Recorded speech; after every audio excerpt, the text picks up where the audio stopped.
આ ગાંધીની ભૂમિ ગુજરાત પરથી જે મનરેગા યોજના સાથે ગાંધીજીનું નામ અને વિચાર જોડાયેલા હતા, એ નામ અને વિચાર ખતમ કરવાના મનસૂબા સાથે જે નામ બદલવાની રાજનીતિ ભારતીય જનતા પાર્ટી અને મોદી સરકાર દ્વારા કરવામાં આવી છે, ત્યારે આ ગાંધીજીના અપમાનનો ગુજરાતની ધરતી પરથી ગુજરાતી તરીકે અમે કડક શબ્દોમાં નિંદા પણ કરીએ છીએ અને એનો વિરોધ પણ કરીએ છીએ.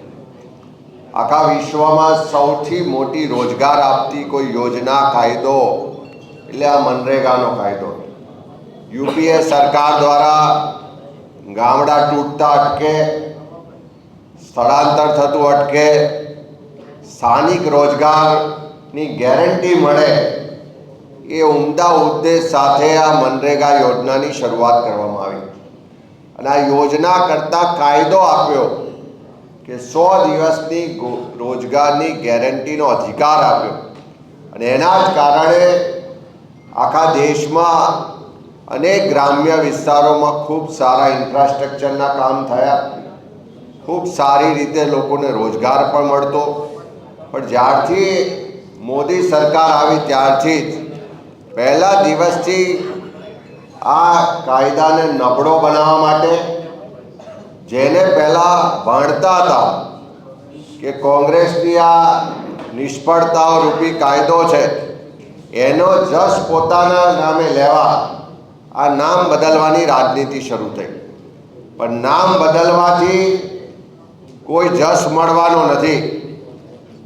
મોદી સરકારે જો લોકોનું હિત જોયું હોત તો આટલા વર્ષોથી જે એવરેજ જોવા જઈએ તો વર્ષમાં ફક્ત 50 દિવસની રોજગારી આ કાયદા હેઠળ આજે દેશના લોકોને મળે છે. 12 કરોડ કરતાં વધારે મજદૂરો જ્યારે આ મનરેગાના કાયદા હેઠળ કામ કરતા હોય તો એને 100 દિવસની રોજગારી સુનિશ્ચિત કરવામાં તો સરકાર નિષ્ફળ રહી. પણ એના જે ગુજરાતમાં અને બીજા અનેક રાજ્યોમાં જે મજદૂરીના દર વધારવાની માગણી વર્ષોથી છે, એ દર પણ આજ દિન સુધી સુધારો કરીને વધારવામાં આવતા નથી. અને જે રીતે ગુજરાતમાં આપણે સૌએ જોયું છે કે મનરેગા યોજના ગરીબોને રોજગાર આપવાની યોજનાને બદલે ભાજપના નેતાઓને એમના મળતિયાઓના ભ્રષ્ટાચારને તિજોરી ભરવાની યોજના બની ગઈ હોય એવું સ્પષ્ટ રીતે આપણે બધાએ જોયું છે. દાહોદમાં દેવગઢ બારિયા હોય, પંચમહાલમાં જાંબુઘોડા હોય કે અનેક જગ્યાએ ગુજરાતમાં કરોડો રૂપિયાનો મનરેગામાં ભ્રષ્ટાચાર આપણે સૌએ જોયો છે. પુરાવાઓ પણ મળ્યા, મંત્રી પુત્રોને જેલમાં પણ જવું પડ્યું. પણ આજે પણ એની પૂરેપૂરી તપાસ થતી નથી. ત્યારે માગણી પણ કરીએ છીએ કે ખાલી નામ ના બદલો, પણ આ યોજનાના નામે જે ભ્રષ્ટાચાર થઈ રહ્યો છે, જે ગરીબોના પૈસા છીનવવામાં આવી રહ્યા છે, એની પણ તપાસ કરાવો. એવા લોકોને પણ જેલ ભેગા કરો.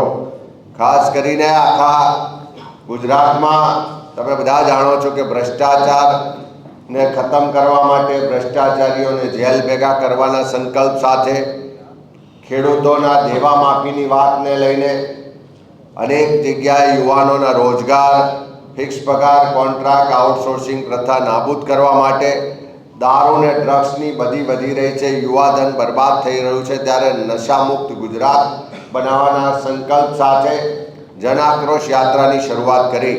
અને આ જનાક્રોશ યાત્રાનું બીજું ચરણ આવતીકાલે મધ્ય ગુજરાતમાં ફાગવેલ ખાતે શરૂ કરવા જઈ રહ્યા છે.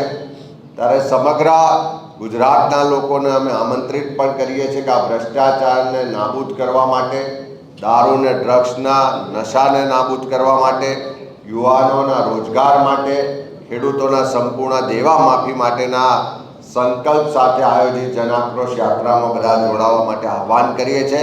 અને આ મનરેગા યોજનામાંથી મહાત્મા ગાંધીજીનું નામ હટાવી ગાંધીજીનું જે અપમાન કર્યું છે, જે આ ગરીબ વિરોધી, ગામડા વિરોધી, મજદૂર વિરોધી મોદી સરકારની નીતિઓ છે, એની સામે આવનારા સમયમાં કોંગ્રેસ પાર્ટીનો એક એક કાર્યકર સડકથી લઈને સંસદ સુધી લડવાના સંકલ્પ સાથે અમે લોકો વચ્ચે જઈશું અને લોકોને જાગૃત કરી સાથે જોડી અને આ મોદી સરકારની ગરીબ, મજદૂર ને ગામડા વિરોધી નીતિઓ સામેનો સંઘર્ષ ને લડત લડીશું.